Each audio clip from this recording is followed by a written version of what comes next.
Je m'appelle Bernard Van Latem et je suis un des deux cofondateurs avec Clémence Rousseau-Dumarsais de Nutshell. Dans le secteur du tourisme est née l'idée de se dire est-ce que finalement une cabane comme celle que vous voyez aujourd'hui, avec pas grand-chose dedans, des bougies, des lampes à huile, très peu de choses superflues finalement, est-ce que ça ne peut pas effectivement convenir? Et donc ça a été le fait de oser. On va créer un prototype, on va le tester. On a commencé sur un site qui est situé à la frontière belgo-néerlandaise, avec un prototype qu'on a financé sur nos fonds propres. On a ensuite créé un site sur place, donc avec un partenaire. Et sur cette base-là, on a ensuite créé Nutshell à nous. Et on a fait notre levée de fonds, on est allé voir des banques et on a financé notre premier site ici complet qu'on opère de A à Z et ensuite le second en Alsace. On a commencé les travaux en plein Covid, on a créé la filiale belge au mois de février 2020 et le Covid c'était mars 2020 et on avait des clients qui nous attendaient le 30 juin. Donc on a fait tout ça en 3 mois, jour et nuit. Donc j'ai l'habitude de dire « Where is a will, there is a way ». Ça nous a caractérisé aussi dans l'histoire qu'on a montée. Donc pour la partie investissement, montant total des investissements pour les 2 sites 7 millions, une levée de fonds de 2 millions et les banques pour environ 4,3 millions et les subventions publiques pour 700 000 euros.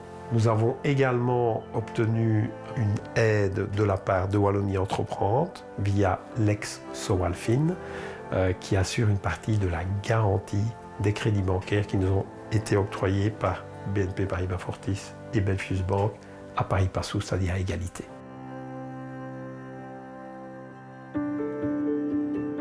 Donc c'est un concept qui est issu du glamping, glamour camping, donc le côté confort et le côté simplicité du camping. Après, ce qu'on offre, c'est déconnectez-vous de votre vie quotidienne et c'est ce qui va vous permettre de vous reconnecter à vous-même, aux gens que vous aimez, à la nature qui vous entoure, qui est un peu l'écrin dans lequel tout ça peut se produire, dans lequel la magie peut opérer. C'est ça en fait qu'on propose. Pour faire fonctionner l'ensemble du groupe, on travaille avec 48 personnes. Environ 2 tiers sont sur payroll et 1 tiers est en personnel intérimaire. Le principal défi pour moi en tant que manager, pour nous avec mon associé, c'est de pouvoir donner l'envie d'avoir envie de nous rejoindre, donner du sens à ce qu'on fait. Parce qu'aujourd'hui, c'est pas facile nécessairement d'avoir des gens qui acceptent de vous faire confiance et de dire « Ok, on monte dans le même bateau que toi et on va faire un bon bout de chemin ensemble ». Et en général, dans les traversées, on n'aime pas tellement devoir se séparer d'équipiers. Notre clientèle, elle se divise en 3 grands bassins linguistiques. Le bassin germanophone, qui représente la moitié de nos clients, Allemagne, Suisse lémanique, Luxembourg, région germanophone belge. La partie néerlandophone, qui représente 1 tiers des clients, Pays-Bas et Flandre. Et la partie francophone, qui représente un peu plus de 15%, France, Suisse romande et Wallonie.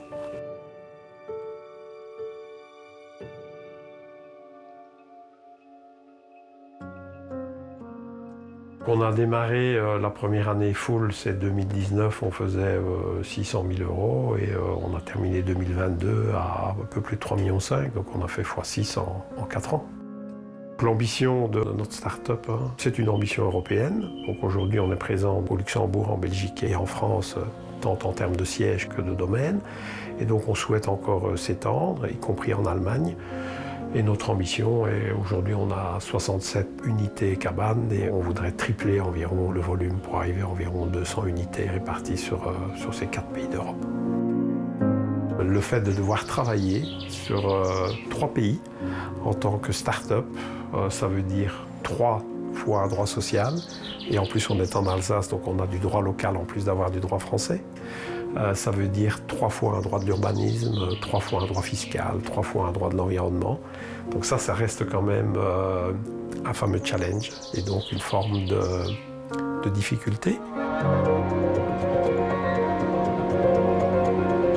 En ce qui concerne, on va dire, la transition environnementale et les aspects écologiques, je pense que nos principales forces, c'est surtout lié à une caractéristique de notre entreprise qui est la revitalisation ou la seconde vie d'anciennes friches touristiques. Donc ici, vous êtes sur un ancien camping désaffecté, ça c'est pour les Ardennes, et en Alsace, c'est un ancien site VVF qu'on a complètement désamianté, où on a replanté 4000 arbres. Donc là, on a une force, on a un savoir-faire. On est en 100% électrique pour tous les outils que nous utilisons ici, depuis la débroussailleuse jusqu'à la golfette qui vous permet d'amener vos bagages. 80% de tout ce qui est fourni en termes de services, de produits, etc., provient du local.